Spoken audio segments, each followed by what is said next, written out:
এই কারণে আমরা দেখলাম আজকে থেকে কয়েক মাস আগে এই কর্মসূচি ঘোষণা করা হয়েছে, যদিও বলতে আপত্তি নেই, দ্বিধা নেই। সমস্ত অংশের ক্লাব সবাই কিন্তু সেভাবে যতটা আমরা আশা করেছিলাম, আমাদেরও তো ত্রুটি থাকতে পারে, যোগাযোগের অভাব বা ঠিকভাবে বোঝাতে পারেনি, অংশগ্রহণ করতে পারেনি, এটা হয়তো একটা বিষয় থাকতে পারে। কিন্তু কিছু কিছু ক্লাব দেখেছে খুব সুন্দর হবে। আমি আমাদের কর্পোরেটরের মাধ্যমে, কর্পোরেটর রিপোর্ট দেন, তারাও তো মানুষের সঙ্গে জনসংযোগ রাখেন, তার ওয়ার্ডের প্রতিটি ক্লাবের সঙ্গে তাদের ব্যক্তিগত যোগাযোগ আছে, রাজনীতির বাইরে গিয়েও সামাজিক প্রশাসনিক কাজে তাদের সঙ্গে যান, তাদের সঙ্গে থাকেন, তাদেরও আমরা রিপোর্ট পেয়েছি। আমি নিজেও বিভিন্ন ওয়ার্ডে যাই, আমাদের যে উন্নয়নমূলক কাজ আছে, আমাদের কমিশনার আর আমাদের আধিকারিকরা প্রত্যেকেই যান, জোনাল চেয়ারম্যানরা দেখেন, আমাদের এমআইসি মেম্বাররাও তাদের দায়িত্ব নিয়ে কাজ করেন, বিভিন্ন কর্পোরেটর বিভিন্ন সময় কাজ করেন। কিন্তু যতটা আমরা আশা করেছিলাম বা যতটা অংশগ্রহণ করবে ভেবেছিলাম, সেই জায়গায় আমরা কিন্তু আজকে পৌঁছতে পারি, আজকে দিনে করবো। সেই কারণে আমাদের মনে হয়েছে যে আবার ক্লাব প্রতিনিধিদের কথা বলি, যাদেরকে দিয়ে কাজগুলি করা হবে, যারা কাজগুলি করবেন, যাদের সহযোগিতা আমরা 100% আগরতলাকে জঞ্জালমুক্ত, আবর্জনামুক্ত, সুন্দর শহর, পরিচ্ছন্ন শহর, যানযুক্ত মুক্ত শহর করবো, যে আমাদের পরিকল্পনা বা ভাবনা, সেটাকে বাস্তবিত করতে গেলে আপনাদের সহযোগিতা চাই। এবং কীভাবে করতে হবে সেগুলি আমাদের অ্যাডিশনাল কমিশনার সাহেব মিহিরবাবু সব বিস্তারে খুব সুন্দরভাবে উনি আলোচনা রেখেছেন। আমার বিশ্বাস এখানে বোঝার কোনো বাকি আছে আমার মনে হয় না। তারপরে যদি আপনাদের কোনো বক্তব্য থাকে, এলাকারগত কোনো সমস্যা থাকে, বা আমাদের ব্যবস্থাপনা পদ্ধতিগত কোনো ত্রুটি থাকে বা প্রয়োজন থাকে, এই কাজগুলি করলে আমাদের 100% আমরা আমাদের এলাকাকে পরিচ্ছন্ন রাখতে পারবো, তবে সেক্ষেত্রে আপনারা মত বিনিময়ে অংশগ্রহণ করে আমাদেরকে বলবেন, আমরা নোটন করবো, সবটা লিপিবদ্ধ করবো, এবং কালকের থেকে যাতে আগামী দিন থেকে যাতে 100% ভাবে আপনার সহযোগিতা করা যায়। কারণ এখানে বলার চেষ্টা করছেন মিহিরবাবু যে সময়টা আমরা বলবো, আমরা যখন ঘোষণা করেছিলাম অনেক মাস হয়ে গেছে, আমাদের একটা শেষ সীমানাও আছে। আমরা বলেছিলাম যে দুর্গাপুজোর প্রাককালে আমরা এই কাজটা শেষ করব। তো দুর্গাপুজো অক্টোবরে হবে, আমরা যারা পুরস্কার বিতরণী অনুষ্ঠানে যারা পুরস্কার পাবেন, যে সকল ক্লাব বা দুর্গা উৎসব কমিটি বা পূজা কমিটি, তাদেরকে যে অনুষ্ঠানে পুরস্কৃত করবো, সেই অনুষ্ঠানেই যারা স্বচ্ছতা নিয়ে কাজ করবেন, যারা পুরস্কৃতভাবে বিবেচিত হবেন আমাদের জাজ কমিটির মাধ্যমে, বিচারকের মাধ্যমে, তাদেরকে সেই পুরস্কার আমরা প্রদান করব। একই অনুষ্ঠানে খুব বড়ভাবে ভালোভাবে করি। আমরা বিগত কয়েক মাস আগে আপনাদের নিয়ে আগরতলা মুক্তধারাতে এই ধরনের একটা কর্মসূচি আমরা নিয়েছিলাম। মুখ্যমন্ত্রী স্বচ্ছতা পুরস্কার 2026-এর প্রেক্ষাপট সেখানে বলা হয়েছিল, এটা আবার স্মরণ করে দিতে চাই আজকের এই অনুষ্ঠানের মাধ্যমে, যে আমাদের রাজ্যের মাননীয় মুখ্যমন্ত্রী প্রফেসর ডক্টর মানিক শাহ মহোদয়, আমরা প্রতি বছর যে ধারাবাহিকভাবে শারদীয় উৎসব উপলক্ষে আগরতলা পৌর নিগম কর্তৃক যারা ভালো পুজো করেন, আমাদের আগরতলা পৌর নিগমের সমস্ত নিয়মবিধি মান্যতার সামনে রেখে ভালো ভালো পুজো কমিটিকে আমরা, দুর্গাপুজো উৎসব কমিটিকে আমরা পুরস্কৃত করে থাকি। সেই পুরস্কার বিতরণ অনুষ্ঠানে মাননীয় মুখ্যমন্ত্রী আমাকে এবং আমাদের পৌর নিগমের সকলের উদ্দেশ্যে একটা আবেদন রেখেছিলেন, যেভাবে আমরা দুর্গোৎসব সময় আমরা যারা ভালো পুজো করেন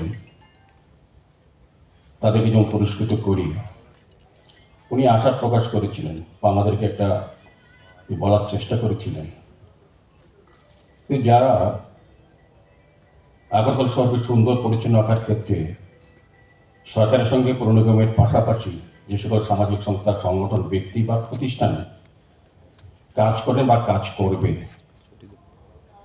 তাদেরকে উৎসাহিত করা, মূল্যায়িত করা এবং তাদেরকে পুরস্কৃত করার কথা যদি আগরতলা মিউনিসিপ্যাল কর্পোরেশন করেন, তবে অনেক সুন্দর এবং ভালো হয়। যেহেতু রাজ্যের অভিভাবক, রাজ্যের প্রশাসক, যিনি প্রধান, মুখ্যমন্ত্রী যেটা আবেদন রেখেছেন, আমাদের আগরতলা পৌর নিগম আমরা কাউন্সিল মিটিংয়ে সমস্ত কর্পোরেটর সম্মতিক্রমে আমরা সিদ্ধান্ত নিয়েছি, মুখ্যমন্ত্রী যেটা চেয়েছেন এটা আমরা করব। সেই হিসেবে আমরা মুখ্যমন্ত্রী স্বচ্ছতা পুরস্কার ঘোষণা করি এবং তার প্রস্তুতি হিসেবে তার কী কী করা হবে, কী কী বিষয় থাকবে, এবং ক্লাবগুলি বা সামাজিক প্রতিষ্ঠানগুলি তার অংশগ্রহণ কতটা কিভাবে করবেন সে বিষয়ে আমরা প্রস্তাব এবং আলোচনা রেখেছিলাম। পরবর্তী সময় আমরা তখন বলেছিলাম আলোচনা সভায় যে আমরা পরবর্তী সময় ক্লাবের প্রতিনিধি হিসেবে মত বিনিময় করবো। তখন সেই সভা খুব সংক্ষিপ্ত আকারে ছিল, অনেকে মত বিনিময়ে অংশগ্রহণ করতে পারেননি। অনেক ক্লাবের প্রতিনিধি মিটিংয়ের পর আমাদেরকে বলেছিলেন, সরাসরি আমাকে বলেছিলেন যে আমাদের কিছু বক্তব্য ছিল যে আগরতলা পৌর নিগম যে উদ্যোগ গ্রহণ করেছে এটা সমর্থন করি, কিন্তু আমরা কীভাবে অংশগ্রহণ করব, কীভাবে সহযোগিতা পাবো। আমার এলাকা আমার মহল্লাকে পরিষ্কার রাখতে গেলে কিছু কিছু ব্যবস্থাপনার দরকার আছে, সবটা তো আমরা করতে পারবো না। আমরা উদ্যোগ গ্রহণ করতে পারবো, মানুষকে সচেতন করতে পারবো, সতর্ক করতে পারবো বা মানুষকে বাধ্য করাতে পারবো আলোচনার মাধ্যমে, তারা যাতে শহর তার এলাকাকে পরিচ্ছন্ন রাখার ক্ষেত্রে তার দায়িত্ব পালন করে। কিন্তু বাকি কাজগুলি সেগুলি কর্পোরেশন থেকে করতে হবে, সরকারের কিছু কাজ করতে হবে অন্যান্য দপ্তরে। আমাদের জুলাই মাস চলে যাচ্ছে, অগাস্ট এবং সেপ্টেম্বর আমরা কাজের সময় পাবো, অক্টোবরে পুজোর কাজ থাকবে এবং এর পরবর্তী আপনারা জানেন আমাদের আগরতলা পৌর নিগমের সম্ভবত নভেম্বরের শেষ পার্টে নির্বাচন হতে পারে। কাজে নির্বাচন আগে এই কাজগুলি আমাদের করতে হবে। কাজে আমাদের কাছে 2 মাস সময় আছে। আর ক্লাবগুলোকে বলবো যারা বিশেষভাবে কাজ করেননি এখনো, তাদের কাজেরও পরিধি খুব কম, সময় কম, কিন্তু কাজ করে দেখাতে পারবেন। 1 বছর নাগাদ মিটিং প্রোগ্রাম কর্মসূচি রূপায়ণ করার ক্ষেত্রে যতটা কঠিন, 2 মাসে সেই কাজটা করতে পারবেন যদি দায়িত্ব নিয়ে কাজ করেন। কাজে অল্প সময়ে আপনাদের পুরস্কার পাওয়ার সুযোগ আছে।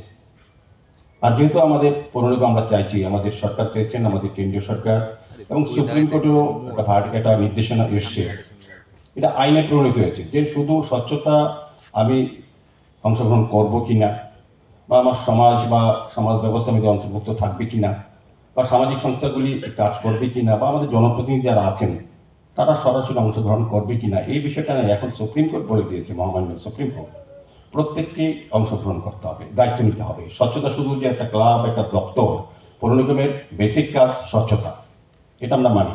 শহরকে সুন্দর রাখা, পরিচ্ছন্ন রাখা প্রথম কাজ হচ্ছে আগরতলা পৌর নিগমের। এটা সমস্ত এই ধরনের প্রতিষ্ঠানে এই কাজই হয়। আমরা সেই কাজ করছি খুব সুচারুভাবে। আগরতলা যারা বসবাস করেন, এখানে যারা ক্লাবের প্রতিনিধিরা আছেন, তাদের ধারণা আছে আমার থেকে বেশি যে আগে আগরতলা আজকের থেকে দিকে আমি 50 বছরে 150 বছরে পুরনো আগরতলা বলি না, যদি আজকের থেকে 5 বছর 8 বছর আগে আগরতলাকে আপনারা দেখে থাকেন, আমাদের অনেক সময় স্মৃতিশক্তি হারি কম থাকে, আমরা হয়তো 50 বছর 40 বছরের পুরাতন আগরতলার যে চিত্র ছিল সেটা মনে করতে পারি না, মনে থাকেও না, কারণ এত বেশি কাজ হচ্ছে, এত বেশি ব্যস্ততা আমাদের মধ্যে, প্রয়োজনীয়তা বা অনেকগুলি চাহিদা পূর্ণ হচ্ছে, আগের যে ব্যর্থতাগুলি আমরা মনে থাকে না থাকে উচিত, কিন্তু তা থেকে শিক্ষা নিতে হয়। আজকে থেকে 8 বছর আগে ভারতীয় জনতা পার্টির নেতৃত্বে সরকার আসার আগে এবং সরকার আসার পর সারা রাজ্যের উন্নয়নের সঙ্গে আগরতলা শহরের উন্নয়ন কতটা হয়েছে, এবং বিশেষ করে 2021 সালে 8ই ডিসেম্বর আগরতলা শহরবাসী আশীর্বাদ নিয়ে আমরা কাজ করা শুরু করেছিলাম। 4.5 বছর অতিক্রান্ত হয়েছে, আমরা কতটা কমিটমেন্ট পুরোপুরি করতে পেরেছি। আপনার এলাকার যে নিকাশি ব্যবস্থা, আলোর ব্যবস্থা বা অন্যান্য যে বিষয়গুলি, যেগুলি সুন্দর নাগরিক পরিষেবা প্রদান করার ক্ষেত্রে একজন নাগরিকের যে চাহিদা বা প্রত্যাশা বা সমস্যা বা মৌলিক অধিকার, সেগুলি কতটা আমরা করতে পেরেছি, সেগুলি বিচারের বিষয় এখন আজকে চলে এসছে।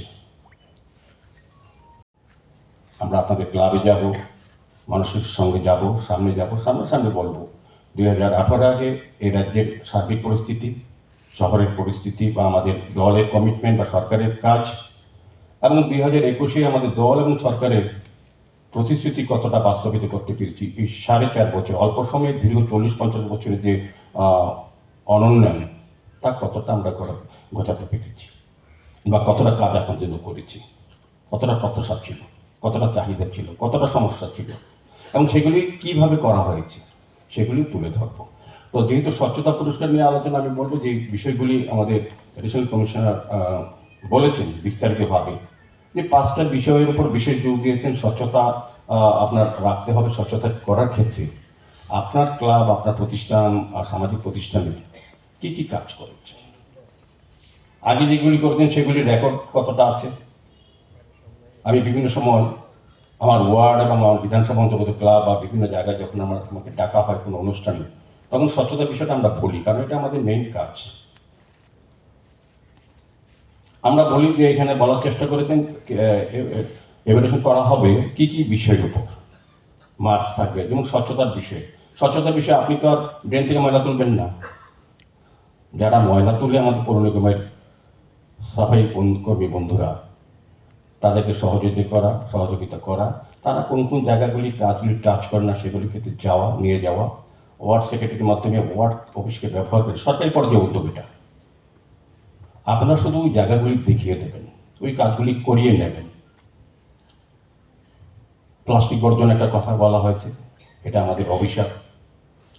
আমাদের শহরে যে জল জমে বা মশার যে উপদ্রব হয়, সেটা কারণ হচ্ছে জল জমে থাকে। আর জল জমার কারণ হচ্ছে যত্র প্লাস্টিক ড্রেনে ফেলানো এবং প্লাস্টিক অপব্যবহার। প্লাস্টিক যাতে ব্যবহার না করে সারা ভারতবর্ষের সঙ্গে আমাদের রাজ্য সরকারি উদ্যোগে পরিবেশ দূষণ দপ্তর এবং আমরা সাধারণ প্রশাসন, জেলা প্রশাসন উদ্যোগ গ্রহণ করে বিভিন্ন সময়। তো সেক্ষেত্রে আমাদের সতর্ক হতে হবে, যেগুলি আমাদের স্বাভাবিক কাজে ব্যাহত করে, আমাদের গতি কমিয়ে দিয়ে উন্নয়নের বা আমাদের আগামী প্রজন্মকে সুস্থভাবে বাঁচার ক্ষেত্রে যারা বাধা সৃষ্টি করছে যেসব বিষয়গুলি, সেগুলিকে এখন থেকে নির্মূল করার কাজে আমাদের এগিয়ে আসতে হবে। প্লাস্টিক বর্জন করতে হবে সার্বিকভাবে। সেই বিষয়ে আপনারা কী করবেন? আপনারা তো আর পুলিশ নিয়ে মানুষের বাড়িতে প্লাস্টিক ধরবেন না দোকানে। আপনারা আপনাদের এলাকায় যে ব্যবসা স্থল আছে, বাজার আছে, দোকান আছে, কিংবা আপনাদের ক্লাব এরিয়া, আপনারা সচেতনামূলক অ্যাওয়ারনেস প্রোগ্রাম ক্লাবে ডাকবেন, এলাকার লোককে আনবেন, এখানে যুবাদেরও রাখবেন, যারা আগামী দিন এই বিকশিত ভারত গড়ার সৈনিক হবে এবং সুন্দর ত্রিপুরা বা আগরতলা গড়ার ক্ষেত্রে যারা অংশীদারি হবেন, তাদেরকে জিনিসটা বোঝাতে হবে। আলোচনা রাখবেন, আলোচনা করবেন যে প্লাস্টিক কতটা ক্ষতিকারক, প্লাস্টিক ব্যবহার বর্জন করা কতটা প্রয়োজন, সেগুলি নিয়ে আলোচনা করবেন। দেখবেন আস্তে আস্তে আলোচনার ভিত্তিতে যখন মানুষকে বোঝাবে যে এই ব্যবহারটা আমার না, শুধু আগামী প্রজন্মের কাছেও ক্ষতিকারক, সেটা মানুষ কিন্তু আস্তে আস্তে তার পরিবারের সংসারের প্রয়োগ থেকে সামাজিকভাবে প্রয়োগে আসবে। বর্জনও সেভাবে আগে পরিবারগতভাবে আগে নিজে বর্জন করবো, প্লাস্টিক ব্যবহার করবো না, প্লাস্টিক ব্যবহার উৎসাহিত করবো না, বা যে করে তাকে বাধা দেবো, বুঝাবো। তখন দেখবেন আপনি আপনার পরিবার থেকে বেরিয়ে আপনার এরিয়াতেও এটা হবে। আপনার এরিয়া মানে সারা শহরে হবে, বিভিন্ন ওয়ার্ডে হবে এবং বিভিন্ন ক্লাবের মাধ্যমে হবে, সারা রাজ্যে হবে।